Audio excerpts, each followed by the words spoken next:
Good afternoon, ladies and gentlemen, and welcome to the Advanced Oncotherapy Investor Presentation. Throughout this presentation, investors will be in listen-only mode. Questions are encouraged and can be submitted at any time via the Q&A tab situated on the right-hand corner of your screen. The company may not be in a position to answer every question it receives during the meeting itself. However, the company will review all questions submitted today and publish responses where it is appropriate to do so. These will be available via your Investor Meet Company dashboard. I'd also like to remind you that this presentation is being recorded. Before we begin, we'd like to submit the following poll. And I'd now like to hand over to Nicholas Serendor, CEO of Advanced Oncotherapy PLC. Good afternoon.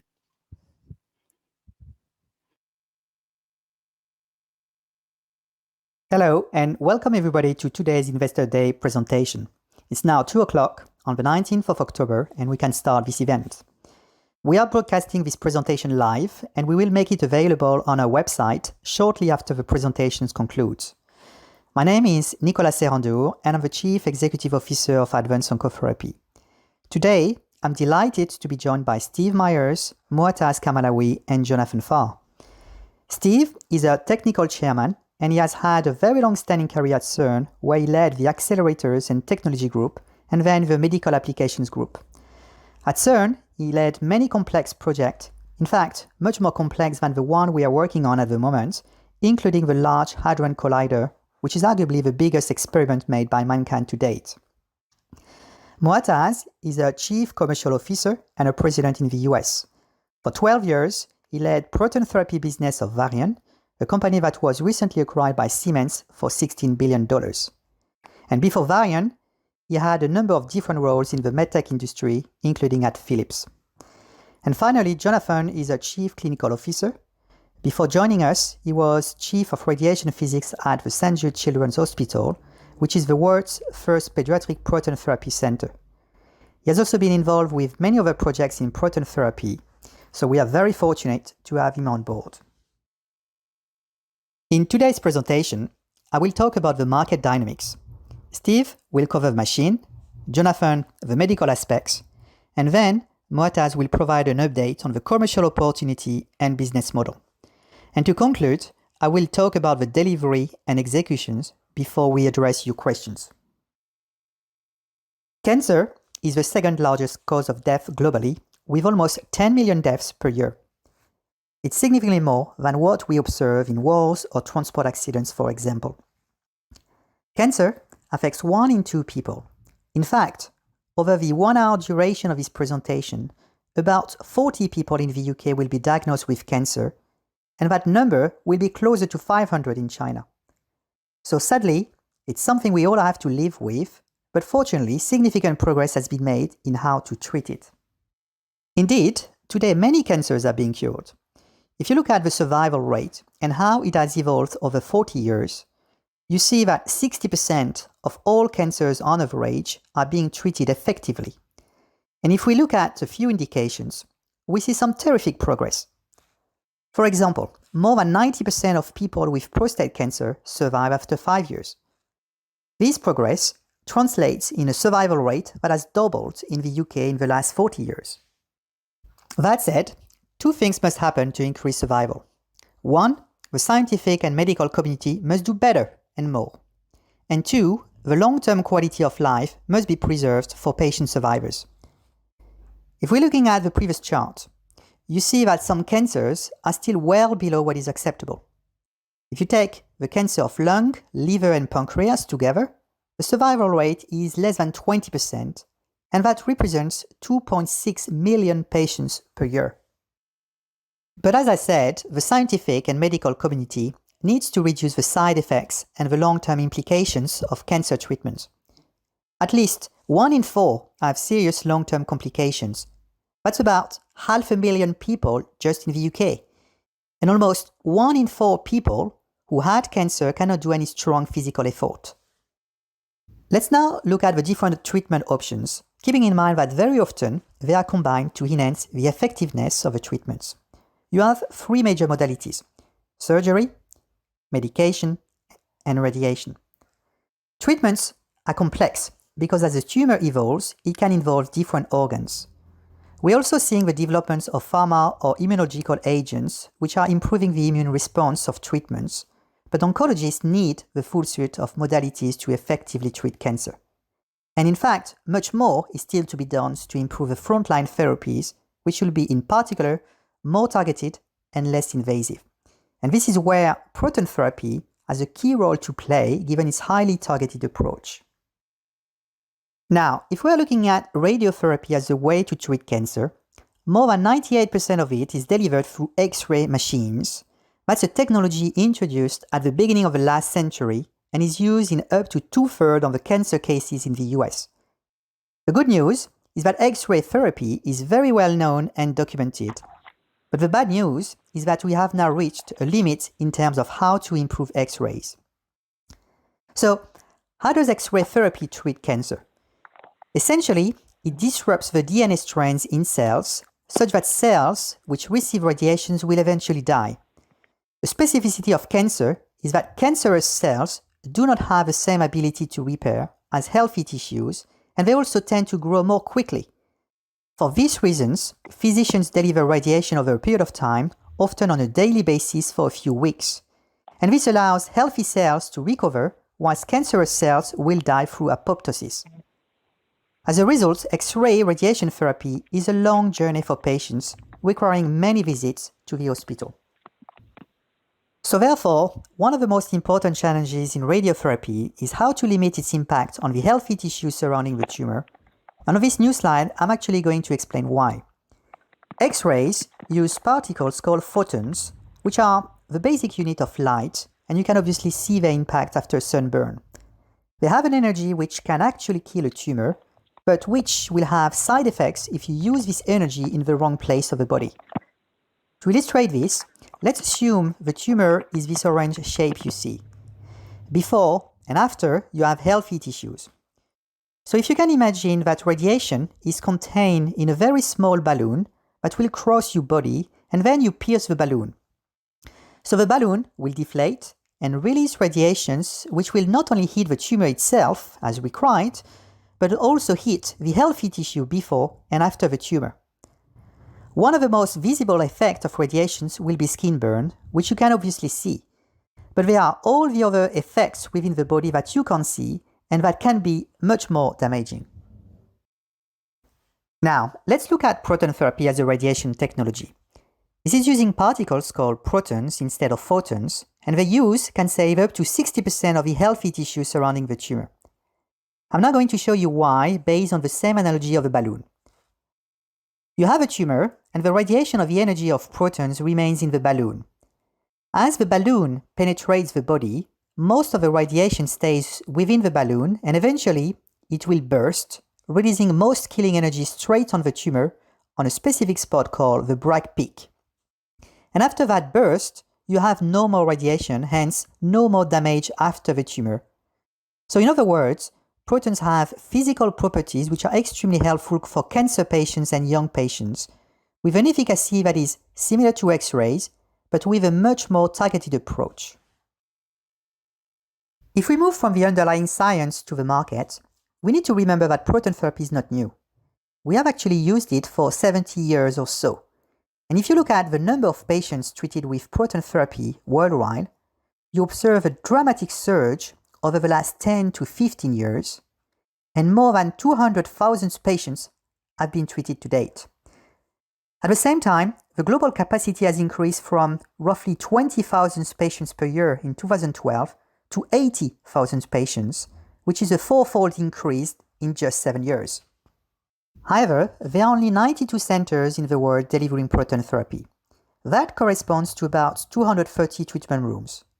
But these 230 treatment rooms represent only 1.6% of the 14,000 X-ray machines used in the world.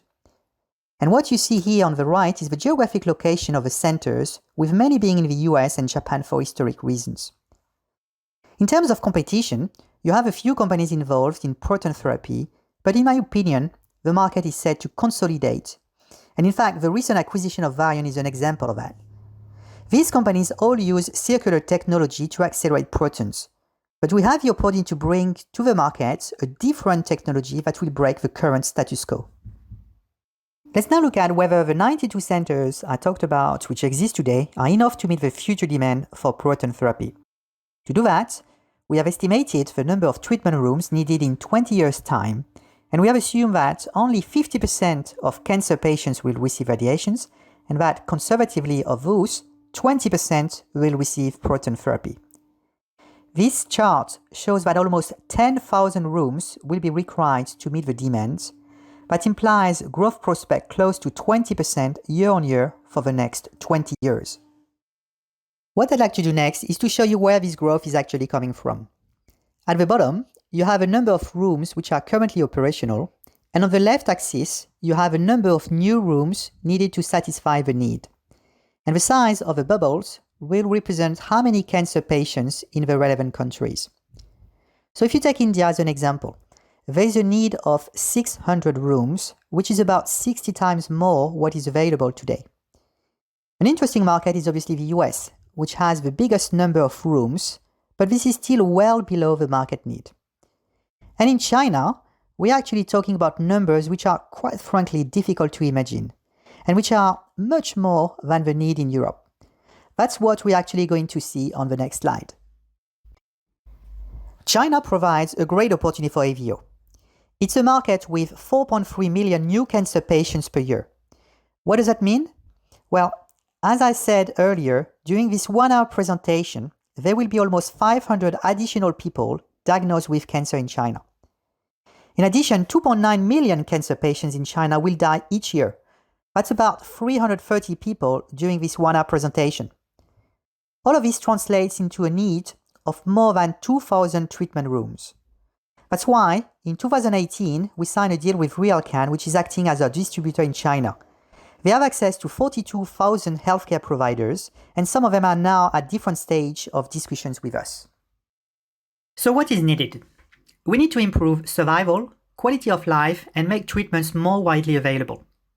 If we're looking at proton therapy, we need to improve the conformality of a treatment, meaning that the delivery of protons needs to match the irregular shape of a tumor. We also need to increase convenience for patients by reducing the number of hospital visits. Just as an illustration, if one block on the right of a slide represents a visit of a patient, then we are all working to have 5 visits per treatment course, and I'm convinced this will happen, which will be a great improvement compared to approximately 30 visits or more, which is often the case today. But the industry and patients also need something else. Tumors are moving during treatment, so we need machines which can better track tumors, and as they do so, they should deliver radiation. Let me show you an example. If you imagine a spot that contains millions of protons, and that's being represented here as a black dot, when the spot is actually on the tumor. That dot becomes red when the spot is at the wrong place, so essentially not on the tumor. Today, the machines can deliver 2 or 3 spots of protons every second. So when a tumor is moving, you do see red dots. But if you have a faster way of delivering the spot and changing the energy, then you only have black dots, and hence all the radiation you have planned ends up being on the tumor. So ladies and gentlemen, I hope I have provided a useful background of the market, and would like now to turn to Steve, who's going to spend a bit more time explaining the system itself. Okay, well, thank you very much, Nicolas. Very interesting presentation. I'd now like to move on to accelerators. There are 2 types of circular accelerators presently in use for proton therapy. Various types of cyclotrons is one type, and synchrotrons is the other type. The cyclotron is a fixed energy accelerator and requires the use of energy-reducing absorbers for treatment over the depth range of tumors. The synchrotron is capable of changing the beam energy on every cycle. For medical proton cyclotrons, the cycle time is typically 1 to 2 seconds. The current circular cyclotrons are large and heavy, up to 200 tons, and must be installed in 1 or 2 pieces. Due to this non-modularity, the buildings must be constructed around the installed circular accelerator. This construction constraint and the need for very large and movable radiation shielding implies that a large volume of material must be excavated. The pictures you see show the large amount of civil engineering required for the installation of a recent proton therapy centre in central London. The light linear accelerator, shown opposite, circumvents the disadvantages of the current circular accelerators by electronically controlling the beam output energy. The beam energy can be varied rapidly and with high precision between 70 and 230 MeV without the need of absorbers and without the need of the concomitant requirement for very thick, expensive shielding walls to shield from the radiation. The output energy can be varied digitally 200 times per second, which is more than 100 times faster than by using absorbers. This feature offers many clinical advantages and the possibility to treat many more cancer types, in particular treating moving organs. By design, light is highly modular, making it easier and less expensive to install and allowing installation into existing buildings. The energy of the proton beam, measured in mega electron volts, MeV, determines the depth at which the radiation is deposited. For treatment of a tumor with a depth range, variation of the beam energy is therefore indispensable. Current cyclotron accelerators for proton therapy produce beams at a fixed energy. Treatment of cancer tumors requires variable beam energies between 70 and 230 MeV. The cyclotron-based systems use absorbers to reduce the beam energy. The thickness of the absorber determines the amount of energy reduction. In practice, the absorber is usually a rotating disc which has various thicknesses and is placed at the output of the cyclotron. The major disadvantage is that the absorbers severely reduce the number of protons exiting at the reduced energy. For example, in reducing the energy from 230 to 70 MeV, less than 2% of the incident protons are available for treatment. The absorbed protons produce a large, undesirable radiation field, which requires thick shielding walls and significantly increases the construction costs. A second disadvantage is that due to the mechanical nature of the absorbers, the rate of change of beam energy is very limited. This is only made possible thanks to our outstanding manufacturing partners. We are working together on the design and the optimization features, including various ways to generate a faster production run rate going forward. VDL is one of the best manufacturers of its category, and we are lucky to count on their fantastic support. Gustav actually accepted to share a few words with us. Hi, my name is Gustav Savaneye, and I'm a Senior Vice President of the VDL Group. VDL is one of the largest family-owned companies in Holland, with revenues of €6 billion in 2019. Under my responsibility, we manufacture high-precision parts and assemble and test modules and complete systems for different customers in different industries all over the world. We have been working with AVO for 5 years now and have developed a great understanding of the advantages of the light system and are fully behind their mission of democratizing proton therapy. We made significant investments in manufacturing competences and capabilities like CNC machining and vacuum bracing, which are required to meet the specifications and demand. We recently supported the company through a working capital facility of €20 million, which will help support the pipeline of the company and the manufacture of future machines. We work with very large organizations such as BMW Group and several players in the semiconductor area. And I can say that the caliber of the team and the processes AVO put in place to produce items in high demand are what you would expect in large, well-established organizations. So we are excited, and I want to thank the investors of AVO for their support, which I know comes with expectations. It is our role at VDL and AVO to ensure we meet these expectations. Thank you, and tot ziens in Eindhoven. I'm now going to show you a video which highlights the manufacturability of the light system. The accelerating modules are primarily composed of individually dimensioned copper plates, facilitating fast, precise, and automatic manufacturing. The modularity of the design also permits simultaneous manufacturing at different locations around the world, allowing rapid ramp-up of production at short notice. In this video, you will see the powering system of the modules that requires a small footprint and has high electrical efficiency. After the video, I'm going to hand over to Jonathan, who's going to talk about the medical applications and the benefits of light. Thank you. Advanced Oncotherapy's mission is to deliver superior clinical effectiveness and an outstanding patient experience, all at a competitive cost. With the light system, every cancer patient can now have access to proton therapy. Assembling the various parts of the RFQ requires brazing, welding and bolting using state-of-the-art computer-controlled machining tools that allow us to produce RFQs in significantly increased numbers. Once commissioned, our RFQs are very reliable and may be operated for several years without further adjustments. Protons are accelerated to their full energy in side-coupled drift tube linacs and coupled cavity linacs. These modules are primarily composed of individually dimensioned copper plates, which lend themselves to fast, precise manufacturing by our strategic partner, VDL ETG Precision. The assembly of the copper plates into accelerating tanks is a well-tried manufacturing process using conventional brazing techniques.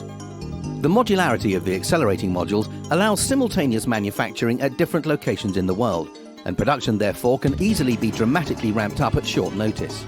Providing the acceleration capability to the structures are the RF power subsystems. Light is powered by high-energy pulsed power systems from Scandinova and Toshiba. Scandinova specializes in the development of solid-state controlled power systems which require 1/3 of the space and are 30% more efficient than those used in older technology, making the light system considerably smaller and more economical. Protons for everyone, not just the lucky few.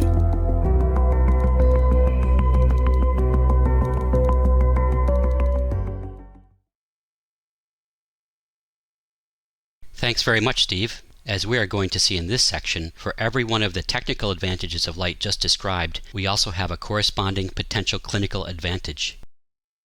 As Steve mentioned, there are many technical benefits from using light, including the absence of absorbers, greater transmission efficiency, thinner shielding, and the smaller footprint, which have direct implications on the building cost and treatment cost.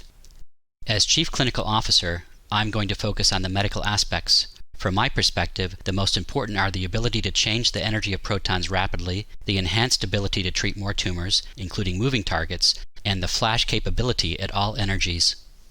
The way light can do this is by providing greater accuracy for the proton beam to the cancer target. Unlike any other system, light doesn't contain any moving parts. This allows us to change the beam energy as fast as 200 times per second. For patients with moving targets, such as in the lung or liver, the light system is designed to stay on the target through the duration of the treatment, reducing the radiation dose for the healthy tissues. The proton spot size of our system is also many times smaller than other systems. We call this the mini beam. Mini beams allow the light system's treatments to be highly sculpted to convoluted tumor shapes. These images depict the advantages of mini beam proton therapy, which may permit higher daily doses. The image on the upper right shows how we can use proton mini beams that are spread far apart at the patient's surface, providing additional sparing of healthy brain tissue. The image on the bottom right is an example of radiosurgery applied to an abdominal treatment site, in this case bilateral neuroblastoma. In this example, the proton mini beams are capable of completely sparing the spinal cord and outlying kidneys. The image on the left depicts the potential reduction in treatment times for lung, breast, and prostate cancers when using higher daily doses. The clinical potential of the AVO light system often resonates in the cancer care community, in this case recently grabbing the attention of the elite Cleveland Clinic institution. The Cleveland Clinic is one of the top-ranked U.S. hospitals, and together with them we are investigating the potential superiority of light mini beams over other modalities. Cleveland Clinic are performing comparative treatment planning exercises using the light treatment planning system, with AVO supporting the investigation with our latest light system and proton beam modeling. We expect to present the results next year at national and international conferences, as well as in peer-reviewed publications. Because proton therapy is more accurate than conventional treatment, it can be more sensitive to patient changes during treatment over days or weeks. The patient changes can be a result of weight loss or gain, swelling, as in the top right figure, or changes in their tumor volume. If the changes become significant enough to affect the treatment quality, as sometimes happens, the patient treatment plan must be modified or adapted. Light solves this by providing daily diagnostic quality CT scans that, together with our new Roundup clinical software, ideally provides adaptive, personalized proton therapy care.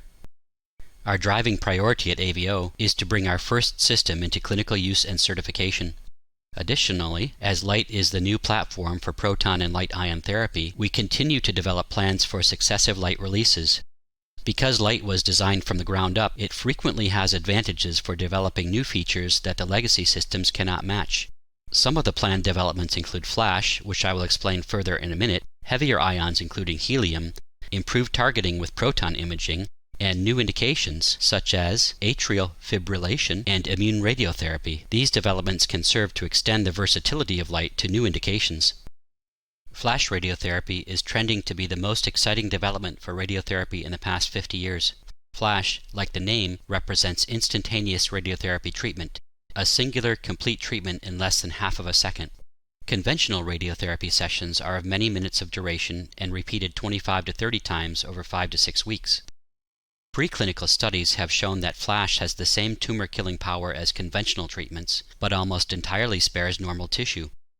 The treatment of a first patient with flash radiotherapy was documented in 2019 as feasible and safe, with a favorable outcome both on normal skin and the tumor. Proton therapy is considered to be the best potential for flash, but legacy proton therapy systems are not expected to be able to produce flash dose rates to every site in the body. The flash limitation for cyclotrons is related to the thick energy absorbers required for their use. The energy absorbers reduce the cyclotron system output, as shown in the green curve, until it is less than 1% at low energy. Unlike legacy systems, light maintains its dose output at all needed clinical energies, as shown by the flat yellow line. This is due to the flash electronic energy changes that do not require absorbers. Single flash treatments with light may dramatically increase the number of patients treated in centers equipped with light systems. Using the body's immune defense system can be a powerful weapon against cancer. Immunotherapy is a form of the abscopal effect, where shrinkage of untreated tumors occurs concurrently with shrinkage of tumors within the scope of the localized treatment. Comparatively, immunotherapy has reduced effects from treatment, as shown in the right in blue, in comparison to other therapy types such as chemotherapy, as shown in the left in red. It is hypothesized that the ideal form of radiation-induced immunotherapy maximally activates the varied tumor-specific lymphocytes called T cells, making tumor cells more vulnerable to these, but minimally damages the existing lymphocytes. This relationship is shown in the top right figure, where proton therapy and flash maximally activate the tumor, shown in red, immune response while minimally damaging the normal tissues, shown in green. AVO believes that light mini-beam treatments can serve as the ideal driver for radiation-induced immunotherapy. This is shown by example in the bottom left figures, where a soft tissue sarcoma patient is planned for proton mini-beam treatment. The mini-beams minimally damage the overlying healthy tissues while focusing on the tumor to provide uniform cancer cell killing. As you can imagine, from all of the technical and potential clinical advantages of the light system, we've had a lot of commercial interest. So I'm going to hand over to Moataz now to tell you about that. Thank you, Jonathan. Before I talk about our commercial model, let me give you all a quick update on the recent commercial partnerships we announced. Our first system integration and commissioning will take place on the STFC campus in Daresbury, where we will complete our system verification and validation and first patient treatment in collaboration with Queen Elizabeth Hospital. The light system development is progressing extremely well, partnering with UHB for system and clinical validation. We are on our way to delivering first patient treatment. UHB is the largest regional center for non-surgical cancer treatment, and AVO has been selected by UHB to install a light system on their campus. Our partnership will adopt our revenue share business model, which I will explain in greater details later. We have also signed a partnership agreement with London Clinic for our groundbreaking Harley Street project in the heart of London's West End. Not your typical choice or location for a proton therapy center, but again, this clearly shows the advantages of using the AVO light system in a city center location or tightly packed hospital campus. Unlike any other proton therapy system, the Harley Street project is fitted into an existing 200-year-old townhouse basement. And just a few days ago, our partnership has been further expanded with the announcement that the Cleveland Clinic will now be able to refer cancer patients to the London Clinic. I would like to play a short video from Al Russell, CEO of London Clinic, who will tell us more about the reasons why advanced oncotherapy was the only choice for the London Clinic. Hello, my name's Al Russell. I'm the Chief Executive of the London Clinic. The London Clinic is an independent charitable hospital. We employ 1,300 people. We have 600 consultants. We're located across 8 buildings. We have an intensive care unit, which is state-of-the-art. Last year, we saw 130,000 patients come through our doors. And we're a hospital that covers all the disciplines you'd expect of a hospital that looks after acute cases and complex surgery. Cancer is central to what we do. We have a state-of-the-art dedicated building called the Duchess of Devonshire Wing, which is 8 floors, has 2 Linux accelerators, has a cyber knife in it as well. As a charity, we're tasked and responsible for advancing healthcare for the benefit of the wider community. And a part of that is an obligation and a desire to embrace innovation. And since I've been CEO in the last 3 years, we've encouraged collaborative working with partners and working with them without boundaries. And it's within that context that I'm here today. Proton beam therapy is a really exciting new treatment, but access has been limited due to costs and size of the equipment. Advanced Oncotherapy's light system reduces both size and cost and provides high success rate for patients. The new service on Harley Street adjoins our hospital next door to our famous Harley Street entrance. Our partnership with Advanced Oncotherapy will enable the London Clinic to help even more patients fight and survive cancer while furthering our charitable purpose of advancing healthcare. It is a very exciting innovation, and we are very excited about our future together. The acquisition of a multi-room system by the Mediterranean Hospital in February 2020, including our long-term revenue share partnership model, is a key endorsement of our approach. Instead of me advocating our system, I would prefer if you hear the views of Andrea Spaniotto, the CEO of the hospital in Limassol, and in particular how light fits within his strategy for the hospital in Cyprus and the future of advanced cancer treatment modalities. My name is Dr. Andreas Panagiotou. I graduated from the Westfälischen Wilhelms University in Münster, Germany.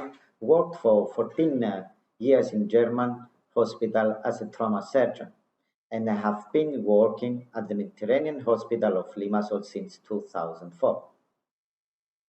The Mediterranean Hospital of Limassol has been at the forefront of Cyprus' landmark General Health Scheme, the equivalent of the NHS in the UK, which a majority of private hospitals have seen joined.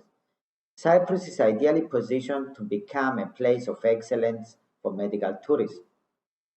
In this view, the ability to provide proton therapy treatments through light is a critical factor at the Mediterranean Hospital of Limassol. It's particularly excited to have pursued a full 3-room system. We strive to not only establish Cyprus as a medical hub for the region, but also assist in continually improving public healthcare services. When you spend a lot of time comparing the various systems, as we have done, the choice was obvious, as we will see how light will completely change how patients get treated. I look forward to showing our hospital when you visit our beautiful island. Yassas. With these recently announced commercial agreements, my 14 years experience within the global proton therapy market, I only see the huge commercial opportunity in front of us. The question is therefore, how do we influence the decision-making process for customers? The proton therapy market has been growing and will continue to grow, and we are set to capitalize on this growth by addressing our customers' unmet needs.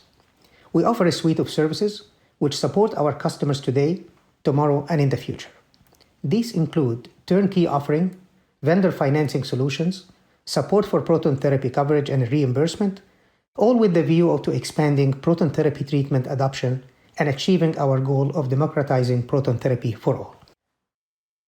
The light system will allow for faster installation, commissioning, and accelerated patient throughput.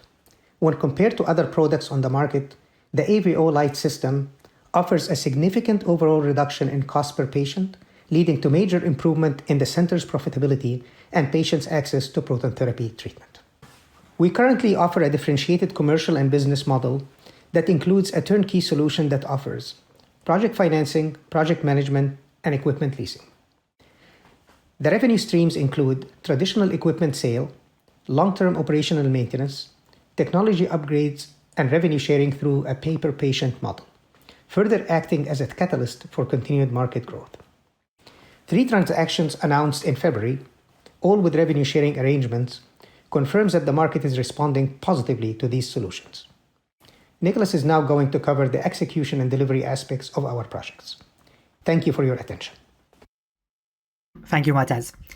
What I would like to do in this final section is to explain how we execute our strategy, how we team up with the partners, and what does that mean both financially and socially. We have a very clear mission, and it's to democratize proton therapy. But the challenge here is how to do that when you have different stakeholders who have different objectives. We have identified a way forward, and that's what I'm going to show on the next slide. The first stakeholders are our suppliers. Without them, of course, we won't have a machine because we outsource the production of components of light.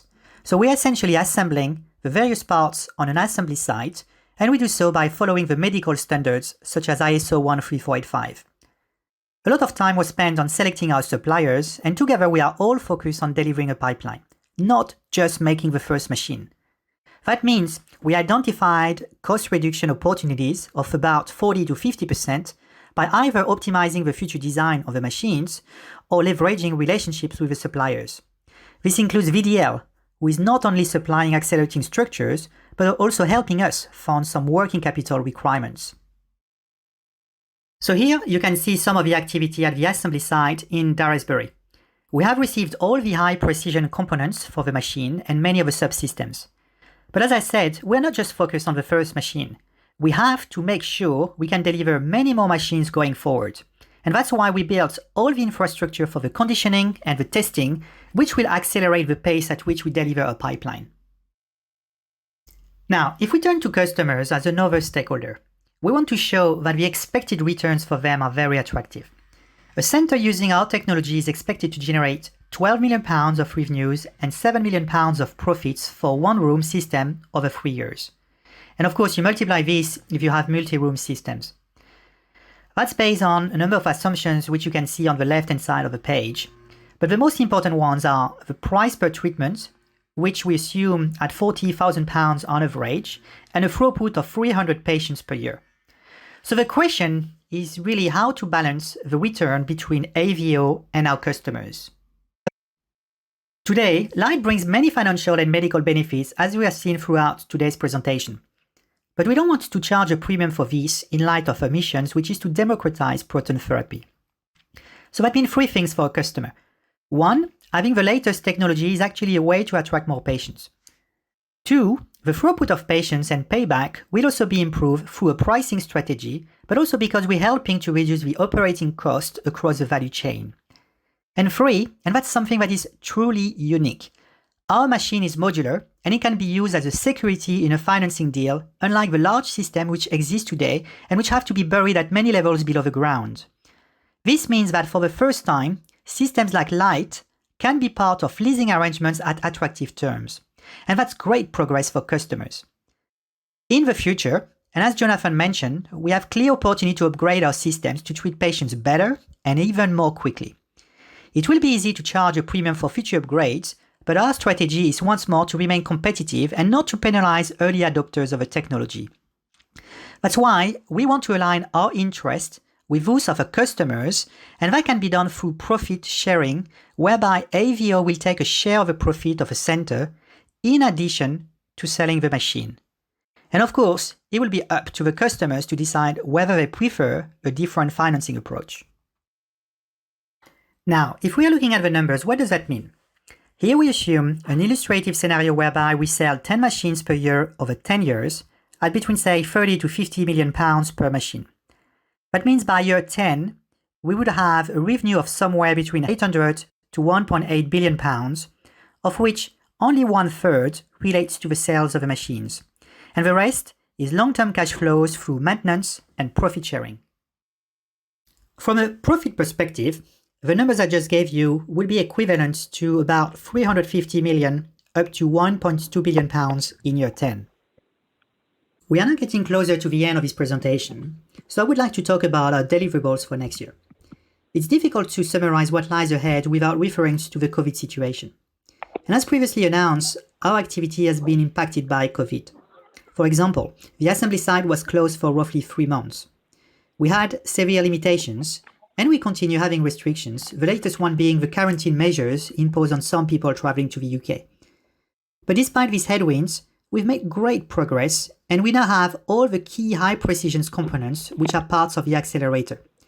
These are very important because these components are the heart of a machine. We have largely built the infrastructure that will support not just the assembly of the first machine, but also the assembly of future machines. We have and continue to receive components which support the Accelerator and which are, by and large, off-the-shelf components. In 2021, we expect to meet the deliverables which are listed on this page.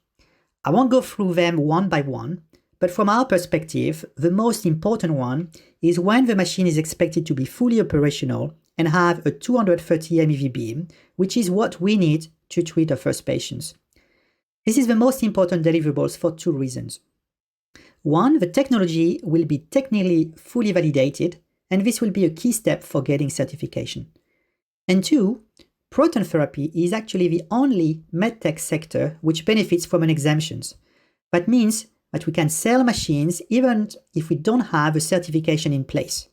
So having a machine which is fully operational is expected to accelerate our pipeline in a very tangible way. So before we conclude, we have met many investors and we have been asked why talents from competitions, whether it's from Varian, IPA or Elekta, have joined AVO.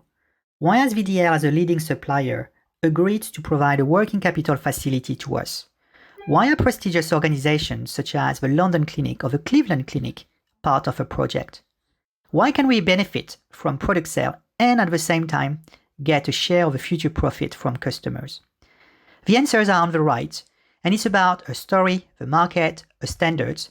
But if we really want to make a difference and do good and well, we need to have a business model that allows us to extract significant value in the long term, and that is what we have tried to convey today.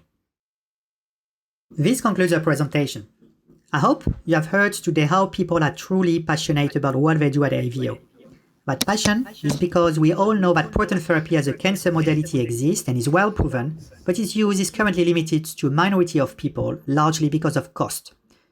We are all convinced that if we want to reduce cost, it has to start with a new engine, and we should not use an engine designed decades ago. And on that note, we are every day very mindful and grateful for all the work done at CERN and ADAM. And finally, we are truly passionate and excited because we are very close to getting a product on the market. And I would like to thank everybody for listening to this presentation, and I want to also thank my colleagues for sharing their views. And we are now going to answer questions which have been raised before and during this presentation. Thank you very much, Nicholas, Steve, Motaz, and Jonathan. Perhaps if I could ask you very kindly to now switch on your cameras, just while I now just give the investors just a little bit of feedback as to some instructions about this point onwards. If you could continue, please, to submit your questions using the Q&A tab that's situated on the right-hand corner of your screen. That will enable company to still continue to receive your questions. I'd like to remind you that a recording of this presentation, along with a copy of the slides and the published Q&A, can be accessed via your Investor Meet Company dashboard. And before I hand back to the Advanced Oncology team, I'd like to remind you that your feedback is important to the company. Immediately after the presentation has ended, you'll be redirected for the opportunity to provide feedback in order that the company can better understand your views and expectations. And we'd be very, very grateful if you could do that. Nicholas, if I may now just hand back to you in order to take the Q&A. You have the ones that were pre-submitted. And if I draw your attention to the Q&A tab on your screens, you'll see the questions that have come in from the top all the way to the bottom. Over to you. Thank you very much indeed. Thank you very much. So we had questions from Peter and Andrew. I'm actually going to bundle those questions, and they relate to the regulatory process and the need for clinical trials. So I will let actually Motaz answer these questions. Yeah, so the light system is a Class 2 medical device, requiring 510(k) approval in the US and CE mark in Europe. Both certificates require your typical medical device verification and validation, plus a requirement for a treatment of a sample of patients. So I think that process is very similar to conventional radiation therapy in terms of treatment. The 510(k) submission is a 90-day submission, and we are actually in the process of compiling that file for submission. Another question was raised about the importance and the role of carbon therapy and electrons, and whether those markets are expected to reduce the potential of proton therapy. So, Jonathan, if you could share your thoughts about how proton therapy compares against the other types of radiation, that would be great. Yes, I'd be happy to answer that question, hopefully in a succinct manner. So when we talk about carbon ions or electrons, well, they're really at two separate ends of the spectrum because, well, a carbon ion weighs 12 times more than a proton ion, and an electron weighs 2,000 times less than a proton. So we're talking about something very heavy versus something very light. Let's talk about the carbon ion question first. So carbon ions, why are they interesting? They imply, let's say, a superior conformality to the target, which means that we can spare additional healthy tissue from the radiation. That's true.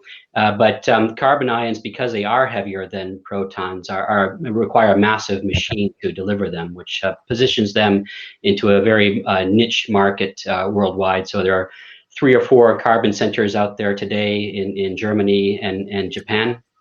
I will say the light system is capable to generate helium and carbon ions, so it would require further design, but it is potential that we could produce those ion beams.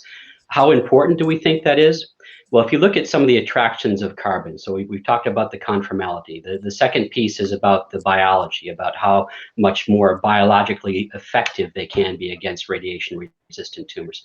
Well, there are competing technologies out there that we think are equally as interesting. So one are the mini beams that we talked about. So we're completing a study now where we're comparing our proton light mini beams relative to carbon ion beams, and it can be with shallower tumors that we may see carbon ion-like performance from the mini beams. That continues under investigation.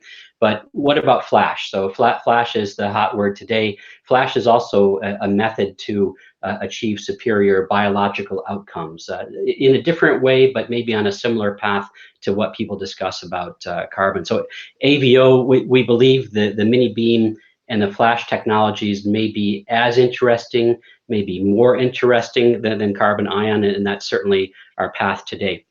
In terms of electrons, so electrons have been used for therapy since the beginning of radiation therapy, 1960s. Every clinical linear accelerator today has an electron mode to treat patients, but because they're so lightweight, 2,000 times less than a proton, they scatter everywhere. So they don't result in a very conformal dose, and they're generally not used very often in radiotherapy today. Now, the exception would be flash. So flash with electrons, that's also on the table, so to speak. But the current clinical machines could not produce flash dose rates with their electron beam. It would require a different machine. It's also AVO's position that we believe protons are most well positioned to go forward with flash treatments as opposed to electrons. But the question is really about market potential. So how do the customers react? Well, the same type of customer that's looking for carbon ion possibilities or advanced flash capabilities, those customers are also naturally attracted to the light system because what we're providing is advanced technology, potential improved clinical outcomes. So I would argue that it actually helps us. That these types of customers who are looking for the future are drawn actually to AVO.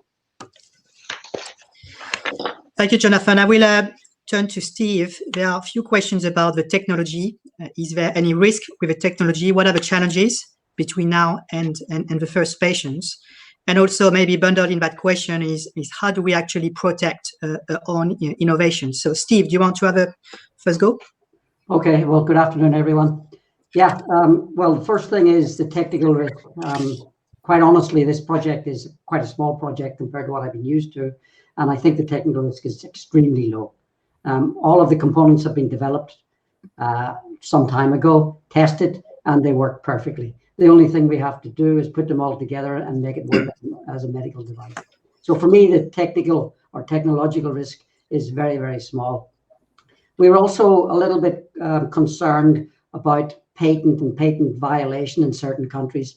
And so I had a look at what are the modes which protect us against reverse engineering or people buying a machine and cutting it up and trying to reproduce it.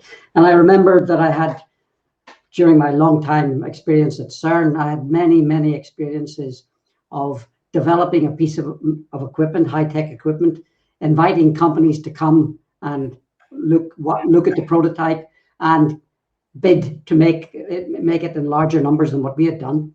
And what happened almost every time is we gave them, not almost every time, but every time, we gave them all of the specifications, the tolerances, the techniques to be used. And typically after 1 year or so, whether it be a superconducting cavity or a superconducting magnet or a collimator, they came back and said, we've done everything you said we should do, and it doesn't work. I'm sorry, but it doesn't work. So then we realized on every single occasion that we had to send the development engineers from CERN to the factories to transfer those pieces of knowledge, which I call know-how, which you don't sort of write down perfectly on a piece of paper. There are certain things which you need to know how to do, and you need to know the color of the copper and so on and so forth. And this is what had to be done. And then I wrote a little paper, and this is available for anyone who wants it. The number of different technologies and different disciplines in engineering which are needed in order to produce this accelerator is enormous. So you would have to cover a huge number of disciplines, everything from high power RF to vacuum technology to beam diagnostics, etc. So I think we're very well protected from the know-how point of view. And the team we have in Geneva are one of the best teams I've ever come across. And they have this technology really under control. I would add to what Steve actually mentioned, that once actually there's no real technology risk, we have to assume there's actually risk throughout the entire project. That is actually our role, to always plan for the most challenging parts. And I would actually argue that even the risk is not so much on the technical front. I think the current situations around COVID is obviously creating more challenges for us. But we actually had to rearrange the way we're working together by allowing, for example, remote operations, by having additional shifts, etc., to preempt essentially any issues and pressure which could actually come out from COVID. But certainly in terms of the technology, I think we are in a very, as Steve mentioned, in a very de-risk situation. There's another question which was raised, which is about the ESG policies. And I think on that questions, we are at the forefront of innovation. And that means the technology, but that also means our own social responsibility. And of course, we have a business where we have to create value for shareholders, but equally, we also have to make sure it delivers the right social impact. And the social impact of this project is huge. We actually have the opportunity to treat patients in the heart of big cities where most patients actually live today. We have a lower environmental footprint. We also have the opportunity to reduce the use of transportations for very heavy equipment. And I will remind everyone that the systems which exist today can weigh easily in excess of 100 tons. And on our side, the biggest part of the machine weighs 1 to 2 tons. Okay, so across a number of parts on this project, we're actually making an impact in terms of ESG. So this is really driving other actions, and ESG is very much embedded in terms of what we're doing every day. We had a question from Egan, who's actually asking how likely is that proton therapy will be refunded. So Muataz, can I turn to you for that question? Yeah, absolutely. So in terms of, I'm assuming that the question is related to reimbursement. And reimbursement in the United States has been established for Medicare for a long time for proton therapy, and it's been stable. In fact, it's been rising slightly over the past few years. So it's a recognized technology. It's a treatment that's accepted by a lot of places. We also have different models around the world for reimbursement. The question really is, how do we expand this one to private payers, private insurance? And we're working diligently on actually showing the clinical evidence, improving the cost per patient, and that will allow us to actually expand that coverage to go beyond Medicare in the US and other countries, similar models, to be worldwide coverage for proton therapy with all the benefits that comes with it. Jonathan, a question for you. It's about proton therapy and the potential use of photons, immunotherapy, and protons. So how you see essentially the future evolving as you think about the different modalities, and in particular, the combinations of radiations with immunotherapy? Yeah, so as I tried to convey in the presentation, and it's a fairly complicated topic, how is immunotherapy functioning together with radiotherapy? Because on one hand, immunotherapy, the T cells are generated during the course of radiotherapy, but on the other hand, they're also killed by the radiation. So it's really a trade-off. What you want to do is maximally activate these vectors inside the tumor while minimally damaging them outside the tumor. So there are some publications out there that we can point to that show that the current thinking is that proton therapy is superior in combination with immunotherapy than photon therapy is. And you know, there could be a biological basis for that as well. But that's what people are looking at today. Now, if you talk about the differences of proton therapy types, well, some proton therapy is more conformal than other. So, for instance, a legacy double scattering system, you would expect that to underperform compared to a modern pencil beam scanning system in terms of the immunotherapy response. And if we extrapolate from there, we could expect that, for instance, with the mini beam, light mini beam, that is damaging the normal tissues even less than current pencil beam scanning. And the one example I showed in the presentation was the sarcoma. I don't know if you can recall what that meant, but as the mini beams going into the tumor, there was these stripes of proton beam going through the tumor, which means that in between the proton beamlets, there's no proton dose to damage the T cells. So the T cell generation is happening maximally inside the tumor, T cell killing minimally outside the tumor. That's the point, and that's why we think we have, hopefully, an advantage. Thank you, Jonathan. There are quite a few comments about a sales pipeline. And also related to that, a question also from Peter about a plan in Harley Street and whether a plan is on hold. So I would just start with maybe that last question. No, the plan in Harley Street is actually not on hold. We actually have announced, or our clinical partner, the London Clinic, announced a recent partnership with the Cleveland Clinic. And that's a great news because essentially the Cleveland Clinic will refer cancer patients to the site in Harley Street, operated by the London Clinic, and we are obviously part of that project. So that basically means more patients are expected to be treated.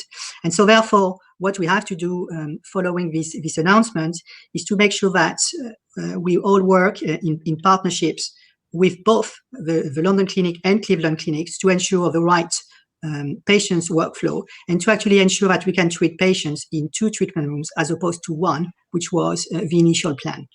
I would like to maybe let Muataz comment about our own sales pipeline now. Yeah, so maybe looking back for the past 8 years, the market has been growing at 15%. And compare that to conventional radiation therapy, that number could be 3 times what radiation therapy growth has been. If you look at what this number today, or the number of centers today, which is close to 100 or above 100 centers worldwide, that represent less than 1% of the radiation therapy patients worldwide. So less than 1% of radiation therapy patients are being treated with proton therapy. The minimum number that people would agree on is 20% of radiation therapy patients would benefit from proton therapy in terms of the conformity or in terms of the outcome of the treatment.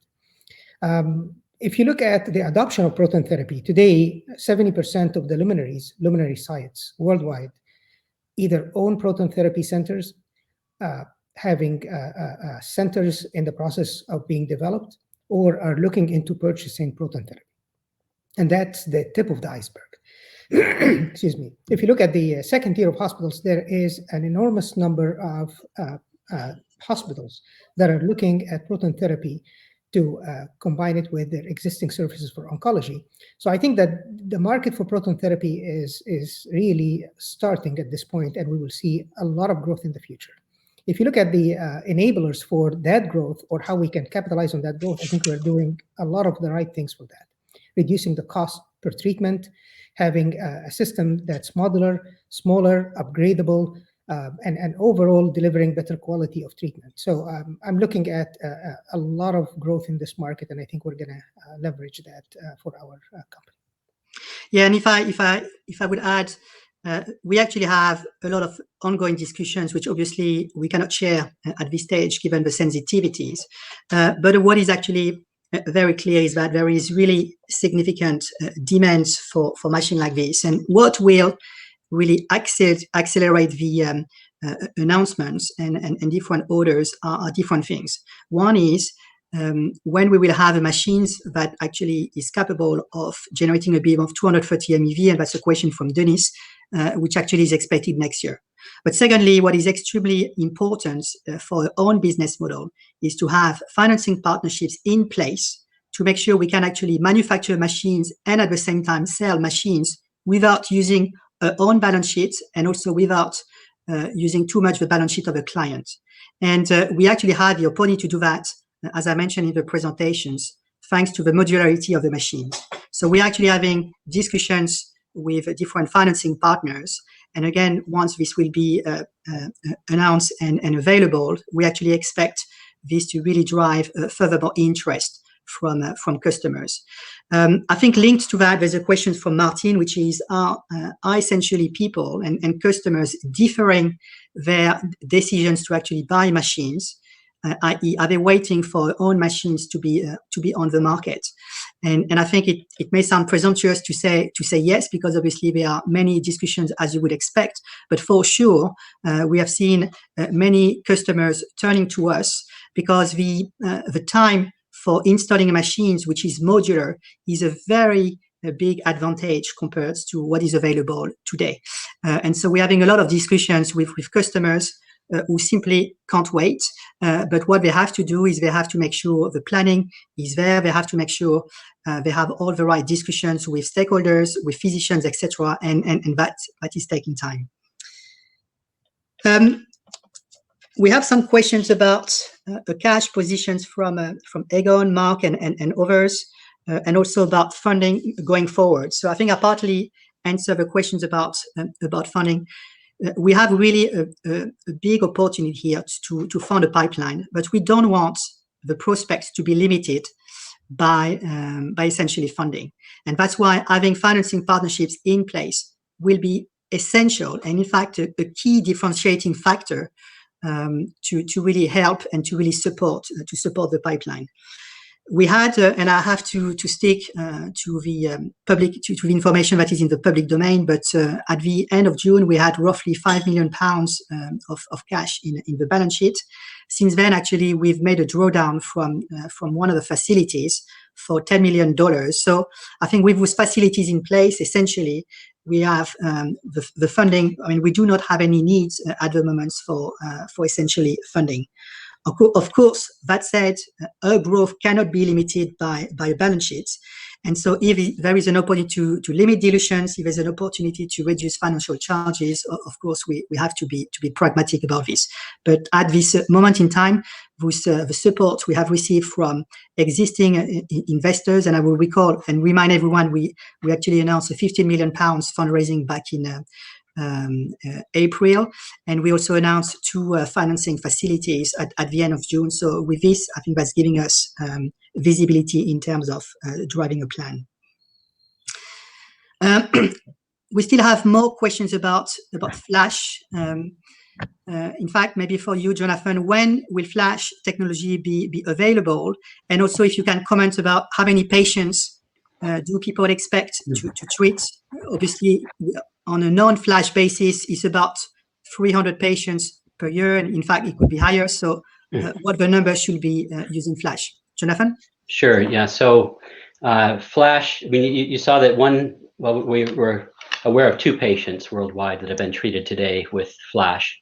But we do know that in terms of, we're in this phase right now between the transition from the laboratory to clinical use. And in fact, 2021, we expect human clinical trials to begin for Flash, at least at the University of Pennsylvania, probably a few other US-based centers. So it is happening. I think in terms of AVO readiness for Flash, okay, we have to get through first patient at Daresbury, and we have to also complete, let's say, preclinical trials with our system and Flash and our partners. So we put a time frame on that today of about 3 to 4 years out for Flash use with the light system.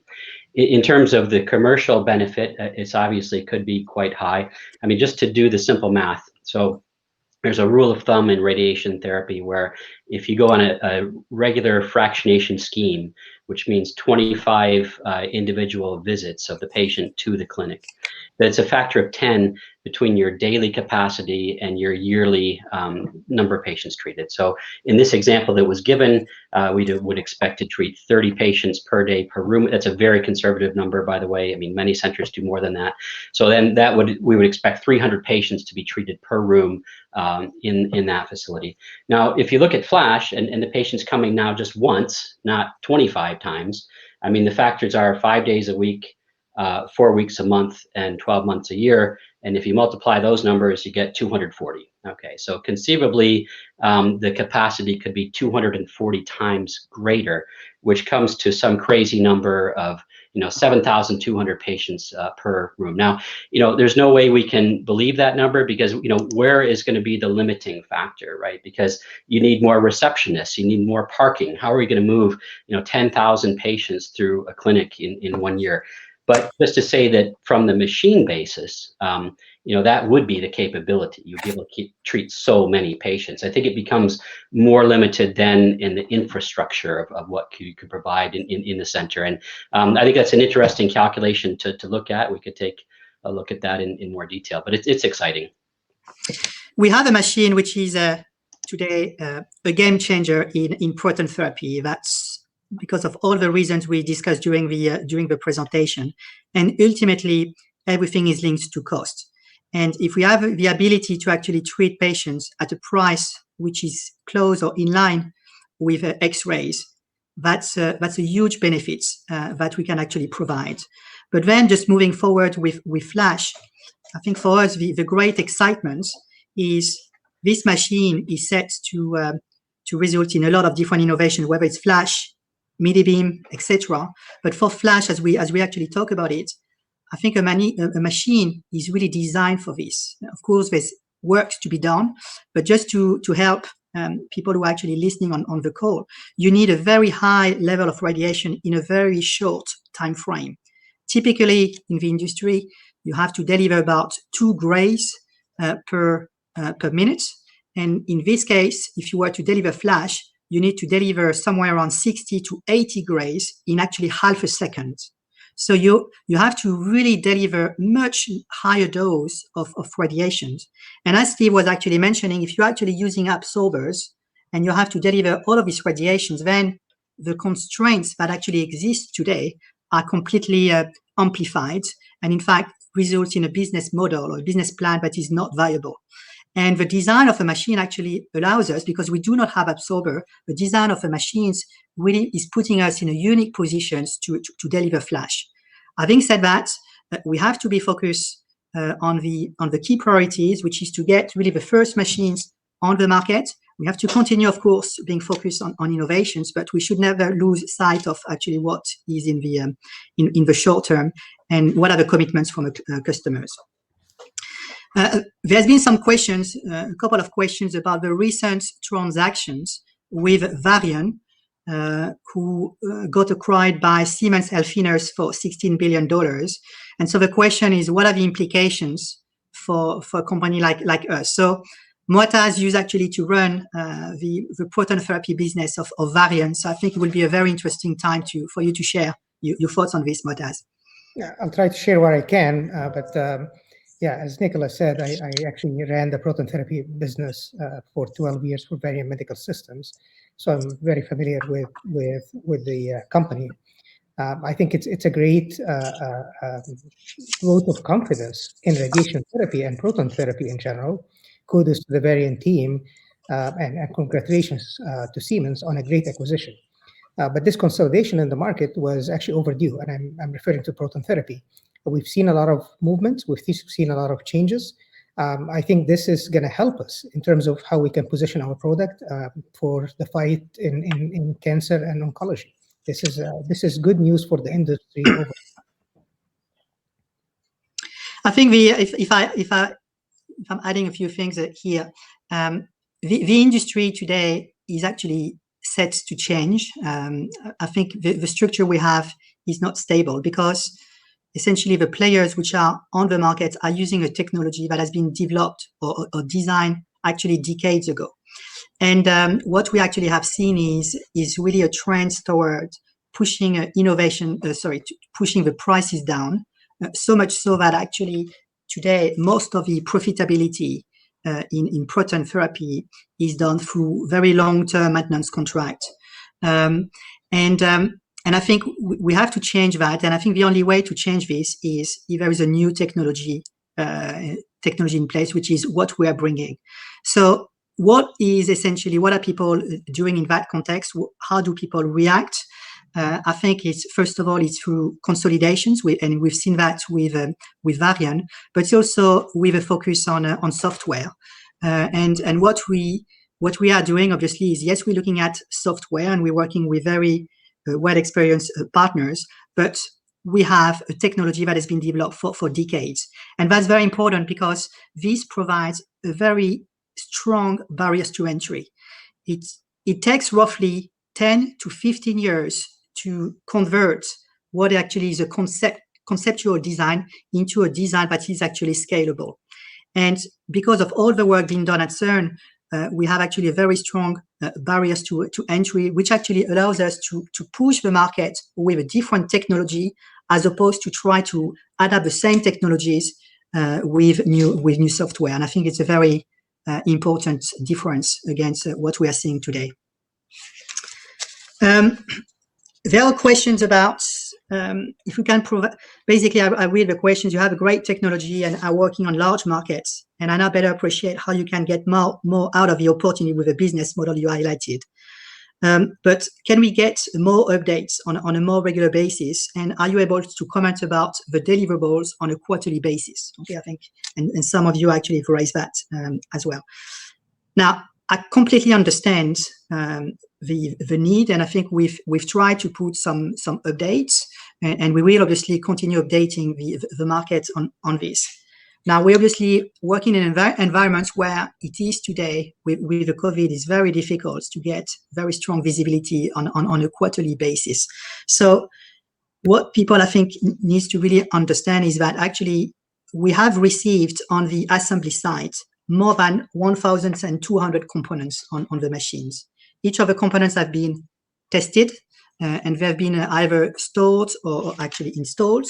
At the same time, we've compiled information and written more than 1,200 documents. We have around 1,000 suppliers who actually have all been qualified. So, you're really looking at a project which is very complex because you have a lot of components. You have to follow a very rigorous process, a very important product architecture. And what we have to do is we have to do all the process of testing, which is part of the verification and validation.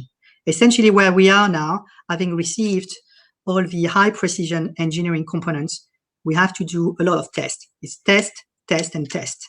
And therefore, it's not always practical to provide updates on a monthly basis on a project of this nature.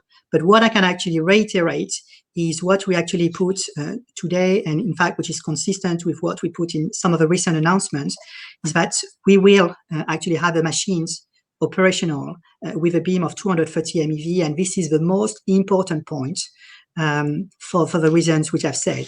And another reason why it's actually also very important is because there is an exemption in proton therapy whereby we can actually sell machines prior to certification.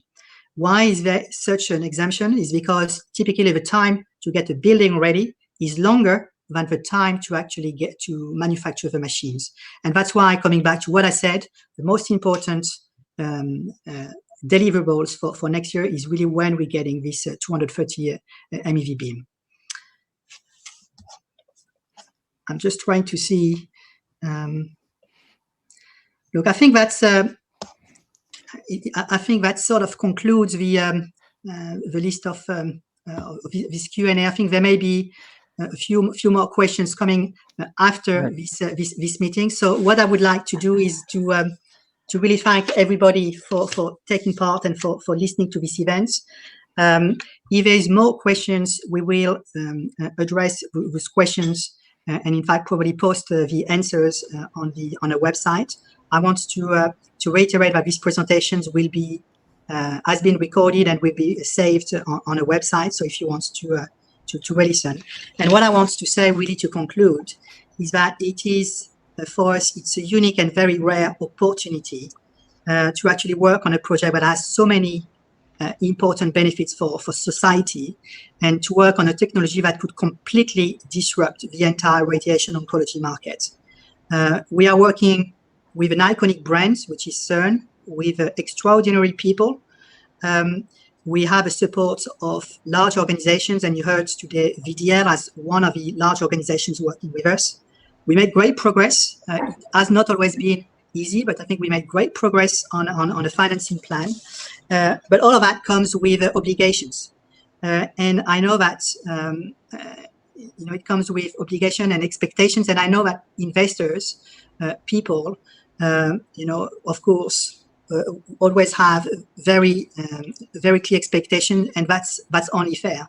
But we have to make sure that we are not driven by short-term expectations without actually thinking of the long-term implications, without thinking of a business model.